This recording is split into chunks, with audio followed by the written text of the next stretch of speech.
Hello नमस्कार दोस्तों, मेरा नाम प्रवीण प्रताप है और मैं उत्तर प्रदेश पुलिस में कांस्टेबल पद पर कार्यरत हूँ। तो आप जान ही रहे हैं यूपी पुलिस जो 2024 के लिए भर्ती निकली है 60,244 पदों के लिए। तो उसके बारे में फॉर्म स्टार्ट हो चुके हैं 27 तारीख की दोपहर से ही। तो आपने मैं उम्मीद करता हूँ कि अभी तक आपने फॉर्म भर दिया होगा। अगर नहीं भरा है तो आप अंतिम तिथि से पहले फॉर्म भर दीजिएगा। तो आज हम इस वीडियो में बात करने वाले हैं स्ट्रेटजी के बारे में। और 45 दिन, जी हाँ, आपने थंबनेल देख के आपको समझ में ही आ गया होगा कि मैं 45 दिन की ही बात करने वाला हूँ एग्जैक्ट, कि आप 45 दिन में कैसे कंप्लीट कर सकते हैं आपका कोर्स, और किस तरीके से आपकी ऐसी स्ट्रेटजी हो जाए कि आप कंपटीशन में रहें, आपकी उम्मीद बनी रहे कि आपका सिलेक्शन हो जाएगा। तो चलिए इस वीडियो में स्टार्ट करते हैं। तो देखिए, स्ट्रेटजी मैं बताने वाला हूँ। पहले आपको मैं बुक्स के बारे में बता देना चाहता हूँ कि आपको कौन सी बुक्स फॉलो करनी चाहिए, क्योंकि ये 45 दिन के अंदर आराम से कंप्लीट हो सकती हैं। और आपका मैं टाइम टेबल भी इस तरीके से मैनेज करना आपको बता दूंगा कि आपको टाइम किस तरीके से मैनेज करना चाहिए। तो आप 45 दिन में आराम से पूरा कोर्स कंप्लीट कर सकते हैं। तो चलिए स्टार्ट करते हैं। तो सबसे पहले बात कर लेते हैं जीके की। तो देखिए, जीके के लिए मैंने पहले भी बुक आपको बताई है, और ये बुक मैं दिखा रहा हूँ, आपको दिख रही होगी। इसका नाम है क्राउन। क्राउन की है सामान्य जीके। बहुत कॉम्पैक्टेड सी बुक है, एकदम छोटी सी बुक है, एकदम छोटी सी, ठीक है। इसको आप चाहेंगे ना तो एक महीने के अंदर बहुत अच्छे से कंप्लीट कर सकते हैं। और ये देखिए, मैंने इसको, ऐसी बात नहीं है, पढ़ा भी है। इस तरीके से आप हाईलाइट वगैरह भी कर सकते हैं, ये दिख रहा होगा आपको, अंडरलाइन वगैरह। और आपको ऐसा नहीं है कि आपको हर चीज़ पढ़नी किताब में से। सबसे बड़ी चीज़ यही है कि हम क्या करते हैं, हम जब बिगिनर्स होते हैं तो सब पढ़ डालते हैं, एकदम सब पढ़ डालते हैं। सबसे पहली बात ये है कि आप ट्रेंड को समझिए, एग्जाम क्या पूछता है इस समय और क्या पूछ सकता है। ये चीज़ आपको पता होनी चाहिए कि एग्ज़ाम में आखिर पूछा क्या जाएगा। ये नहीं कि आप हर चीज़ पढ़ने लग जाएं। जैसे मैं इसमें कुछ चैप्टर्स बता दे रहा हूँ जो मैंने इग्नोर किए हैं, जैसे हिस्ट्री वगैरह, तो आप पूरा पढ़ लीजिएगा, क्योंकि हिस्ट्री में से कहीं से भी क्वेश्चन उठा लेता है, ठीक है। जैसे ये है, इसमें ये चैप्टर दे रखा है, आप देख रहे होंगे, ये फिजिक्स वाला जो पोर्शन है। तो फिजिक्स वाला पोर्शन इतना ज़्यादा पूछा नहीं जाता है। इसमें से जो नॉर्मल जो क्वेश्चन होते हैं, ये नॉर्मल क्वेश्चन पूछे जाएंगे, जैसे मात्रक वगैरह पूछ लिया, या ये छोटे छोटे जैसे फॉर्मूले पूछ लिए, या किसी की पृष्ठ बलागुण क्या होता है, उत्तोलक क्या होता है, इस तरह के क्वेश्चन पूछे जाते हैं जो नॉर्मली आपको किसी भी किताब में मिल जाएंगे, किसी भी किताब में, ठीक है। तो आप एक शॉर्ट बुक्स जो आती हैं, अगर आप लेना चाहें तो ले सकते हैं, नहीं तो इसमें से केवल सेलेक्टेड पढ़िए। ऐसा मत पढ़िए कि सभी पढ़ डालें, हर चीज़ पढ़ डालें। ऐसे पढ़ेंगे तो ये समझ लीजिए आप अपने आप टाइम को ख़राब कर रहे हैं। ये चीज़ बहुत ज़रूरी है कि आप सेलेक्टिव पढ़ें, जो चीज़ ज़रूरी है वही पढ़ें। जैसे मैंने इसमें इसको फिजिक्स को अभी इग्नोर किया। और जैसे बायोलॉजी में से क्वेश्चन, जैसे ये भी है इसमें, ये केमिस्ट्री भी है, तो इसको भी मैंने इग्नोर किया है। केमिस्ट्री में ज़्यादा कुछ नहीं पूछा जाता। केमिस्ट्री में आपसे फॉर्मूले पूछ लेगा किसी भी पदार्थ का, जैसे फिटकरी वगैरह या इस तरीके से। और ज़्यादा इसमें से मुझे नहीं लगता कि ज़्यादा कुछ रिलेटिव होता है। तो ये फिजिक्स और केमिस्ट्री को मैं समझता हूँ कि आपको थोड़ा सा इग्नोर करके चलना चाहिए, कि क्योंकि इनका ज़्यादा ट्रेंड रहता नहीं है एग्ज़ाम वगैरह में आपको। और जैसे बायोलॉजी की बात करते हैं, बायोलॉजी में से क्वेश्चन पुट होते हैं। बायोलॉजी में से खास करके जो मानव संरचना से क्वेश्चन पुट होते हैं, जैसे ब्लड के बारे में पूछ लिया आपको, आरबीसी वगैरह, डब्ल्यूबीसी वगैरह, प्लेटलेट्स, और ये बीमारियों के बारे में पूछ लेता है। तो इसमें भी आपको सेलेक्टिव पढ़ना है जो चीज़ पूछी जा रही है। तो खास करके जो ह्यूमन एनाटॉमी वगैरह है, ये सब इसके खासकर मानव शरीर के बारे में आपको जानकारी लेनी ही लेनी है। इस चीज़ को आप पढ़ लीजिएगा, ठीक है। और इसमें से एक दो क्वेश्चन यहाँ से भी पूछ लिए जाते हैं। ये कवक वगैरह हो गए, और ये पादप वगैरह हो गए, जैसे कि उसकी झिल्ली वगैरह पूछ ली जाती हैं, पादप झिल्ली वगैरह, कवक से होने वाली बीमारियाँ पूछ ली जाती हैं, जैसे वो क्या कहते हैं, एथलीट फुट वगैरह, ये सब बीमारियाँ। ये आपको बायोलॉजी में आपको मानव शरीर के बारे में पढ़ना है, बीमारियों के बारे में पढ़ना है, और विटामिन के बारे में पढ़ना है। ये सोर्सेस पढ़ने हैं, और कहाँ से इनकी पूर्ति होती है, और इनकी कमी से कौन सा रोग होता है, ठीक है। तो ये चीज़ तो मैं बायोलॉजी के लिए बता दे रहा हूँ। बाकी आप कंप्यूटर में से देख लीजिए। कंप्यूटर में से 2-4 क्वेश्चन पूछे जाते हैं, शॉर्ट की पूछ लेगा, या तो आपको जैसे कहीं किसी डाटा को कॉपी करने के लिए कौन सी शॉर्ट की, कंट्रोल सी हो गया, Ctrl+V हो गया पेस्ट करने के लिए। इस तरीके से शॉर्ट की पूछ ली जाती है, या आपको फुल फॉर्म पूछ लेगा, जैसे उसकी HTML की फुल फॉर्म पूछ ली, या इस तरीके से आपको इन चीज़ों को फोकस करना चाहिए। आपको ये नहीं कि हर चीज़ पढ़नी है, यही गलती मत करिएगा, क्योंकि आपके पास समय बहुत सीमित है, और बस सेलेक्टिव पढ़िए, एकदम सेलेक्टिव। इसीलिए मैं आपको एक अल्टर के तौर पे बता रहा हूँ। जैसे ये तो आप जीके पढ़ सकते हैं, ये मैं क्राउन की जीके बता रहा हूँ, आप लूसेंट भी पढ़ सकते हैं, लेकिन जो मैंने पढ़ने का तरीका बताया आप वो पढ़िए, ठीक है। टाइम मैनेजमेंट की बात भी करूँगा मैं, अभी पहले मैं आपको किताबों के बारे में बता देता हूँ। जैसे देखिए, मैंने एक स्टैटिक जीके के बारे में बात की थी कि स्टैटिक जीके रखनी, ये नीतू सिंह की है, इसमें थोड़ी सी मुझे गलतियाँ मिली हैं। आप किसी की भी स्टैटिक जीके पढ़ सकते हैं, किसी की भी उठा लीजिए, किसी की भी आप बहुत स्टैटिक जीके आ रही है, उसमें भी आपको नृत्य वगैरह, खेल वगैरह, जो करंट में इवेंट्स हुए उनके बारे में, और जो क्या पुरस्कार वगैरह, ये चीज़ें उसमें क्योंकि इसमें मिलती हैं नृत्य वगैरह, क्योंकि पूछे जाते हैं क्वेश्चन, तो हम उनको इग्नोर कर देते हैं। सामान्य जीके की किताबें इनमें से ज़्यादा नहीं ध्यान दे पाते, लेकिन स्टैटिक जीके में फोकस्ड एरिया होते हैं ये चीज़, ठीक है। इसको भी मैंने पढ़ा है, जैसे इस तरीके से, इसमें भी अंडरलाइन वगैरह किया है। तो इस तरीके से आप एक स्ट्रैटेजी के रखिए, इसमें ज़्यादा है नहीं, इसमें बाद में क्वेश्चन दिए गए हैं, ठीक है।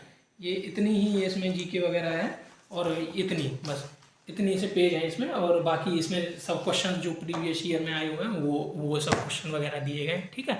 तो ये होगी जीके के लिए, मैंने आपको बता दिया। और करंट अफेयर्स के लिए कोई भी मैगजीन ले सकते हैं, मैंने बताई थी आपको स्पीडी की बुक, तो आप स्पीडी लेंगे तो एक तो बहुत छोटी सी है, और बहुत जल्दी कवर भी हो जाती है। एक सेकंड में आपको दिखा रहा हूँ, ये देखिए, ये मैं इसके बारे में बात कर रहा हूँ। ये स्पीडी प्रकाशन की है, ये वार्षिकांक है, ये 2023 का है, और 2024 का आ चुका है। आप उसको खरीद लीजिएगा, क्योंकि इसमें भी देखिए, इसमें भी बहुत अच्छी चीज़ें दे रखी होती है, कौन क्या है, कहाँ है, और अपडेटेड खरीदिएगा। सबसे बड़ी बात ये है कि आप अपडेटेड खरीदिएगा और हाईलाइट करिएगा तुरंत। जैसे एक बार पढ़ लीजिए, अगर क्योंकि 45 दिन का टाइम है, तो आपको हाईलाइट करना ही चाहिए पढ़ते समय। और लास्ट के जो जैसे मैं एक महीने की बता रहा हूँ, मैं टाइम मैनेजमेंट बता दूंगा आपको किस तरीके से पढ़ना है, ताकि आप 1.5 महीने में ना इतना अच्छा आपका तरीका हो जाएगा पढ़ने का, आप इससे अच्छे तरीके से तैयार कर लेंगे अपने आप को कि आपका एग्ज़ाम निकलना ही है, ठीक है। आपको कोई कंपटीशन से बाहर नहीं कर पाएगा, आप कंपटीशन में रहेंगे, इस चीज़ की मैं गारंटी लेता हूँ, ठीक है। तो ये करंट अफेयर्स के लिए बता दी मैंने, ठीक है। अब बात आती है हिंदी की। हिंदी के लिए भी कई बुक्स हैं, और मैंने जो प्रीफर की थी, ये मेरे पास, ये देखिए, ये लूसेंट की मैंने यही बुक की थी। एक तो ये कॉम्पैक्टेड होती है, बहुत छोटी सी होती है, पतली सी होती है, क्योंकि हमको ऐसा है ना, हमको लास्ट समय पे डाटा ज़्यादा इकट्ठा नहीं करना चाहिए, क्योंकि इससे हमें डर लगता है कि यार ये भी पढ़ना है, वो भी पढ़ना है, इस चीज़ से बचना है। और इसीलिए मैं ये वीडियो बना रहा हूँ कि आपको ये गलती नहीं करनी चाहिए कि आप ज़्यादा डाटा इकट्ठा करके रख लें, और एक दिन ये पढ़ ली, एक दिन ये पढ़ ली, उसमें ही आपका माइंड ख़राब हो जाए, ठीक है। तो जैसे ये मैंने लूसेंट की ये ले रखी है, और इसमें मेरे कुछ डॉक्यूमेंट वगैरह पड़े हुए हैं। इसमें भी जैसे मैंने ये हाईलाइट कर रखा है कुछ चीज़ें, ये जैसे ये हाईलाइट कर रखे हैं, ये पर्यायवाची वगैरह हैं, ये सब इस तरीके से आपको पढ़ना है, ठीक है। ये मैंने ये देखिए, इस तरीके से पढ़ाई आपकी दिखनी चाहिए किताब पे, आपने किया है पढ़ाई, ठीक है। तभी आपको एक कॉन्फिडेंस भी आएगा अंदर कि हाँ, मैंने पढ़ाई की है, और मैं वाकई में किसी से कम नहीं हूँ। और सबसे पहली बात, आप अपने अंदर एक कॉन्फिडेंस हमेशा रखिएगा कि आप किसी से कम नहीं हैं। आप ये सोचें कि अरे मेरे से तो बहुत पढ़े, ऐसा कुछ नहीं है, ये दिमाग में से निकाल दीजिए। आपसे ज़्यादा कोई पढ़ने वाला नहीं है, ठीक है। आप जो पढ़ाई करेंगे, आप भी कंपटीशन कर रहे हैं, ठीक है। आप किसी से कम नहीं है, इस चीज़ को आप निकाल दीजिए दिमाग से कि नहीं ये पढ़ रहा है, वो पढ़ रहा है। कोई किसी से ज़्यादा नहीं पढ़ लेता, ठीक है।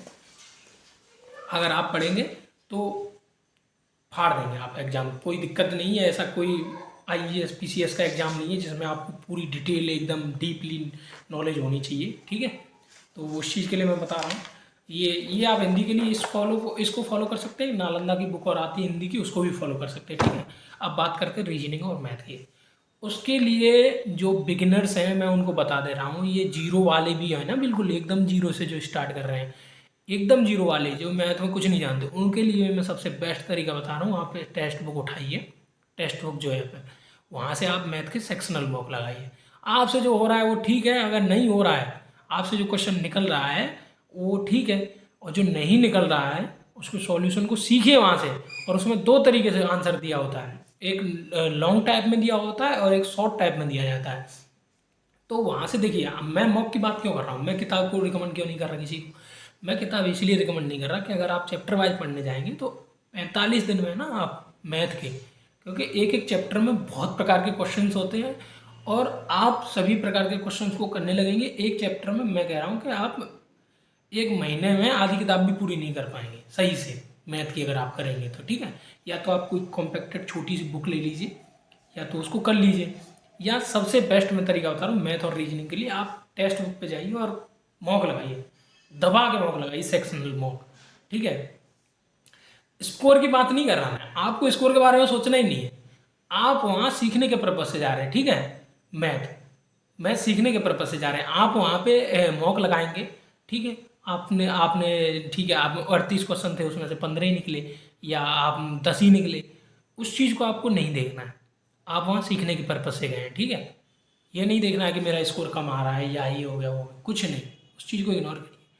सबसे बड़ी बात होती है उसको एनालिसिस करना, उसमें से जो कॉन्सेप्ट दिए हैं उनको सीखना, उनको अपनी कॉपी में लिखना, ठीक है। और वो कैसे करना मैं बता रहा हूँ, ठीक है। जैसे आपने मॉक लगाया आपने 38 क्वेश्चन किए मैथ के या 37 किए, जो भी आते हैं जो भी आएंगे, क्योंकि हमारे समय में ऐसे ही आए थे 38 और 37, 2 सब्जेक्ट के 37 थे और 2 सब्जेक्ट के 38 थे, इस तरीके से क्वेश्चन का डिवाइडेशन था, ठीक। तो आपने जैसे 38 क्वेश्चन किए और उसमें से आप पे 10 सही हुए, ठीक है। 10 सही हुए इसका मतलब आपने कम से कम 10 तो सही है। मैं ये कहता हूँ कि आपसे एक भी सही नहीं हुआ, ठीक है, उसको छोड़ दीजिए, कोई दिक्कत नहीं है उससे। आप उस पेपर के एनालिसिस जरूर देखिए, पेपर के क्वेश्चन, जैसे आपने क्वेश्चन नंबर 1 किया, उस क्वेश्चन को ठीक है, आपने जो भी क्वेश्चन पुट किया उसको छोड़, ठीक है। आप उसके नीचे एक देखा था सो सॉल्यूशन, ठीक है, सॉल्यूशन की वजह सॉल्यूशन पे क्लिक करेंगे तो आपको इसके नीचे ट्रिक भी दे रखा है और कॉन्सेप्ट भी दे रखा है, तो वहाँ से आप उस कॉन्सेप्ट को जरूर देंगे। अब मैं मॉक लगाने की बात इसलिए कर रहा हूँ आपसे, क्योंकि जो क्वेश्चंस आपको मिक्स उसमें जो मिल जाएंगे ना, और जो क्वेश्चन ट्रेंडिंग में जो रहते हैं, जो क्वेश्चन पूछता है यूपी पुलिस, वो क्वेश्चन मिलेंगे आपको ये नहीं भटकना कि किताब में ये किताब पढ़ ली, अरे इसमें से ये यूपी पुलिस में आया है, ये नहीं आया है। तो इसीलिए मैं कह रहा हूँ कि आप अगर मॉक लगाएंगे तो आपके सामने सिर्फ वो डाटा चलेगा जो क्वेश्चंस पूछे गए हैं या जिनको पूछने की प्रबल संभावना रहती है यूपी पुलिस में। आप इस चीज़ से बच जाएंगे कि आप एक्स्ट्रा पढ़ लें। मैं कह रहा हूँ कि आपको सेलेक्टेड स्टडी करनी है, आपको ये स्टडी नहीं करनी कि जो सब पढ़ रहे हैं। भाई स्मार्ट स्टडी इसी को बोलते हैं कि आप वो चीज़ पढ़ें जो रिलेटिव है एग्जाम में, जो आने वाली है। आप वो चीज़ मत पढ़िए कि सब पढ़ रहे हैं बस, हाँ हम भी पढ़ ले रहे हैं पूरी किताब कर ले। ये चीज़ अगर आप इस चीज़ के चक्कर में नहीं है, टाइम खराब हो जाएगा आपका और पेपर में भी आप अच्छा स्कोर नहीं कर पाएंगे। इसीलिए मैं कह रहा हूँ मॉक लगाइए। और मैं समझता हूँ कि अगर आप यूपी पुलिस की भर्ती देखने जा रहे हैं कि आप इतने भी जीरो नहीं होंगे, आपका बेसिक क्लियर होगा ही होगा, इतना मैं जानता हूँ। आप बिल्कुल जीरो नहीं हो सकते, ठीक है। आप अगर फॉर्म भर रहे हैं तो जो बिल्कुल जीरो होता है वो फॉर्म ही नहीं भरता है, ठीक है। और आपको बस वहीं से कॉन्सेप्ट सीखिए। और आपको एक अलग से मैं सोर्स बता दे रहा हूँ, ये कॉन्सेप्ट किंग, ये किताब है गगन प्रताप सर की। इस किताब को आप पढ़ सकते हैं अलग से एक्स्ट्रा के रूप में। आपने मॉक लगा लिया, आपको मैं कहता हूँ आपने 45 मिनट में 1 घंटे में वो मैथ का मॉक लगाया, ठीक है, जितना भी उसका टाइमिंग रहता है।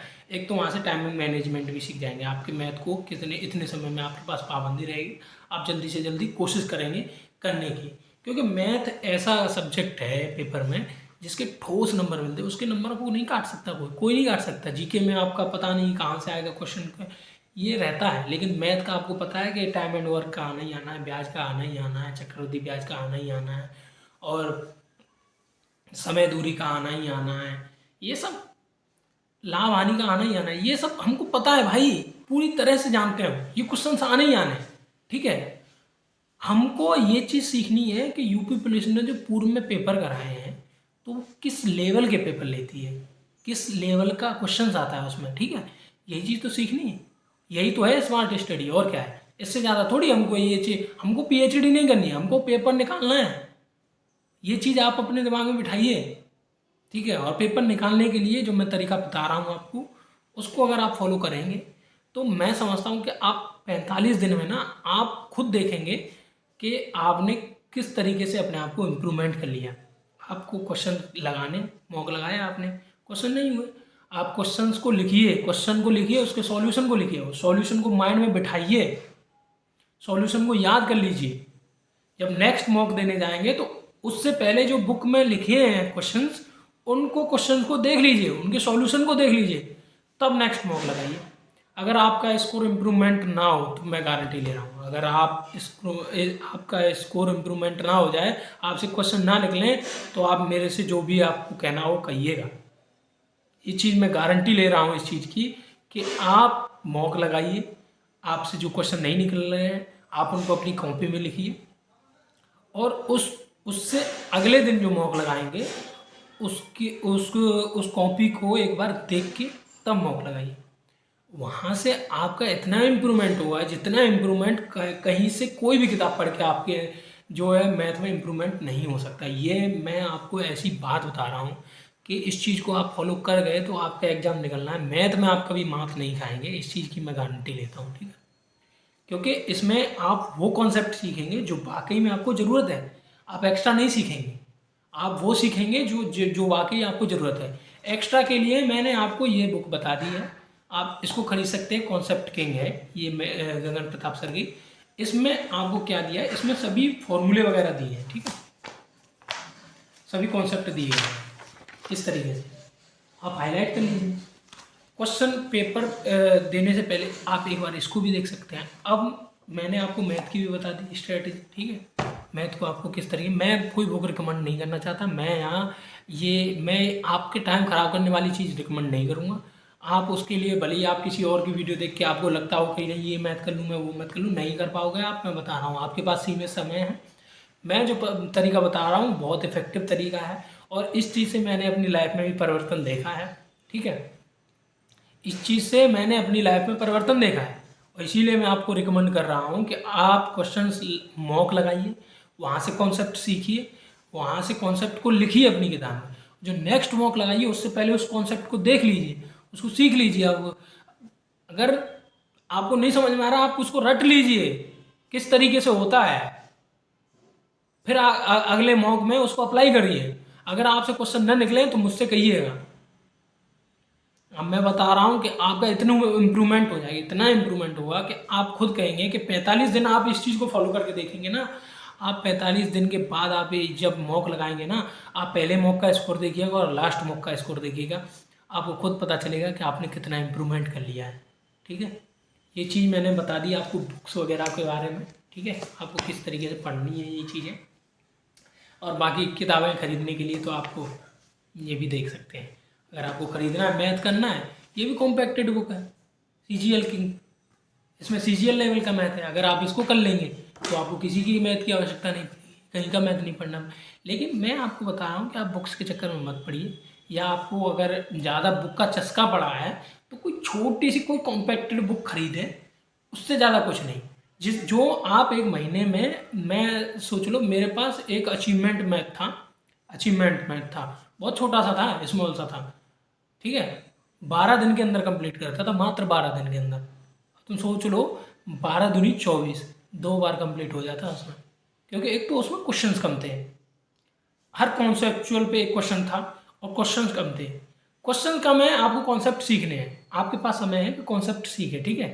आप अचीवमेंट का मैथ लेके उससे कर सकते हैं, उसमें भी उस लेवल के क्वेश्चंस हैं, हालांकि कि अब थोड़ा सा लेवल बढ़ गया है, लेकिन उसमें भी उससे जो बिगिनर्स हैं ना उनके लिए बेहतरीन मैथ है, अगर जिसको भी सीखना हो, क्योंकि वहाँ से इतना इजी कॉन्सेप्ट दे रखा है वहाँ उन्होंने कि आराम से सीख जाएंगे। एक अचीवमेंट ट्रिकी आता है और एक अचीवमेंट वैसा आता है नॉर्मल, इतना छोटा सा, इस बुक के साइज़ का लगभग आता है। तो उससे ही मैंने सीखा था, मैं कहीं किसी कोचिंग में नहीं गया, मैंने अपनी सेल्फ स्टडी से ही अपना सिलेक्शन लिया है, ठीक है। अब बात करते हैं टाइम मैनेजमेंट के बारे में कि आपको टाइम कैसे मैनेज करना है, ठीक है। अब टाइम मैनेजमेंट की बात आ गई, मैं आपको बता रहा हूँ, कम से कम आपके पास 24 घंटे हैं, आप सरकारी जॉब नहीं कर रहे हैं तो या मतलब कहीं जॉब ही नहीं कर रहे हैं, मतलब आप ज़्यादातर, मैं समझता हूँ ज़्यादातर बेरोजगार हैं, वो उनके पास 24 घंटे होते हैं एक दिन में। मैं आपको उस तरीके से बता रहा हूँ कि आपको किस तरीके से मैनेज करना है। आप 8 घंटे की प्रॉपर नींद ले रहे हैं, आप इस समय आप 7 घंटे की नींद कर सकते हैं, 6 घंटे की भी नींद कर सकते हैं अगर ज़्यादा डेडिकेटेड हैं तो। बाकी 8 घंटे की लीजिए, कोई दिक्कत नहीं है मुझे। 8 घंटे की नींद बचे कितने, 16 घंटे, 16 घंटे बच रहे हैं ना, उसमें से मैं आपके 6 घंटे और निकाल दे रहा हूँ। 6 घंटे मैंने निकाल दिए आपके, नहाने धोने खाने पीने घूमने सब निकाल दिए। 6 घंटे में आपको जो करना है करिए सोने के अलावा, ठीक है। बचे आपके पास 10 घंटे बच गए ना आपके पास। अब उस 10 घंटे को कैसे मैनेज करना है आपको, जो शेष बचे 10 घंटे को कैसे मैनेज करना है आपको। शेष बचे 10 घंटे को इस तरीके से मैनेज करना है आपको कि कम से कम 3 घंटे मैथ को दीजिए आप। 3 घंटे, कम से कम 3 घंटे, मैं बता रहा हूँ 3 घंटे कम से कम मैथ को दीजिए आप दिन में, प्रतिदिन 3 घंटे, ठीक है। बच्चे कितने, 7 घंटे, 2 घंटे आप जीके को दीजिए। 2 घंटे जीके को कितने हो गए, 5 घंटे हो गए ना, बचे 5 घंटे। अब उसमें से आप 2.5 घंटे आप हिंदी और रीजनिंग को डिवाइड कर सकते हैं, या जीके का थोड़ा सा और बढ़ा दीजिए, 2.5 घंटे कर दीजिए। 2 घंटे हिंदी को पढ़ लीजिए, 2.5 घंटे फिर रीजनिंग को। रीजनिंग के लिए वैसे मैंने बताया, रीजनिंग के लिए भी वही तरीका है जो मैथ है। आप रीजनिंग को कहीं से अलग से कोई बुक खरीद के पढ़ने की आवश्यकता नहीं है। अगर आपसे कोई कॉन्सेप्ट छूट रहा है, और यूट्यूब इतना बड़ा सोर्स है, ओपन सोर्स है, आपको बार बार कोई क्वेश्चन ज़्यादा परेशान कर रहा है, आप यूट्यूब पर सर्च करिए, पर्टिकुलर क्वेश्चन करना सीखिए। आप ये मत सोचिए कि आप पूरा कोर्स कंप्लीट करें। कोर्स कंप्लीट करने के चक्कर में रहेंगे, मात खा जाएंगे आप। आपसे जो क्वेश्चन नहीं निकल रहे उनको सीखिए। और यूट्यूब इतना बड़ा ओपन सोर्स है ना इस चीज़ के लिए, कहीं से भी इतनी क्लासेस पढ़िए, इतनी क्लासेस पढ़िए, जहाँ से आपको अच्छा लग रहा है वहाँ से सीखिए। तो 3 घंटे मैथ, 2.5 घंटे लगभग जीके हो गया, ठीक है। 2.5 घंटे जीके, 2.5 घंटे रीजनिंग और 2 घंटे हिंदी। ये मैं आपको टाइम है, इस चीज़ को आप 45 दिन तक फॉलो कर लीजिए। 45 दिन तक अगर आप इस चीज़ को फॉलो कर गए ना, 45 दिन तक, मैं मात्र बता रहा हूँ 45 दिन तक आपने ये चीज़ फॉलो कर ली ना, तो बस काम हो गया। आपको सिलेक्शन से कोई रोक नहीं सकता है, ठीक है। ये 2.5 घंटे अगर आप इसको पढ़ेंगे ना, और ये मत पढ़िएगा कि मतलब एक ही चीज़ में, एक पेज में 10 घंटे लगा दिए। मैंने बताया आपको सेलेक्टिव स्टडी करिए, रिलेटिव स्टडी करिए, ठीक है। और स्ट्रेटजी के, इसको आप, मेरे हिसाब से आपको स्ट्रेटजी की जरूर ले लेनी चाहिए, क्योंकि जब आप एग्ज़ाम देने जाते हैं ना, उससे पहले आपके पास नोट्स नहीं बनाने का टाइम है, नोट्स नहीं बनाने, स्ट्रेटजी के रखिए। इसमें से जो चैप्टर पढ़ा उससे रिलेटिव जो चीज़ें हैं स्ट्रेटजी के में, उनको पढ़िए, ठीक है, उसको फॉलो करिए बस। आप अगर रीजनिंग में से आधा घंटा और काट के जीके को देना चाहते हैं तो आप 3 घंटे भी जीके कर सकते हैं, क्योंकि मैं बता रहा हूँ आपको, मैथ, जीके और रीजनिंग, ये 3 सब्जेक्ट ना ऐसे हैं कि इनको आप हैंडल कर लेंगे तो हिंदी में। और हाँ, एक चीज़ और मैं बता रहा हूँ हिंदी के लिए, हिंदी को आप अंडर एस्टिमेट मत करके मत चलिएगा, क्योंकि इस चीज़ का खामियाजा मैं भुगत चुका हूँ। मैंने ऐसा ही वाली भर्ती देखी थी, मैं फाइनल मेरिट में आउट हुआ था, तो उसमें मैंने यही गलती की थी कि मैं हिंदी को ना बहुत हल्के में ले गया। मेरे 50% से भी कम नंबर आए थे हिंदी में, ठीक है, और उसी वजह से मेरा सिलेक्शन नहीं हो पाया।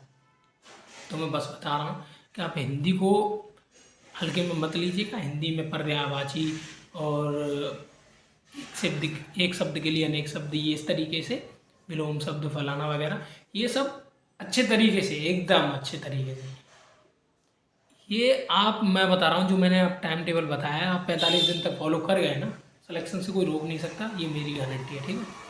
बस इतना ही था इस वीडियो में आज के लिए, ठीक है। बाय बाय, नमस्कार, जय हिंद।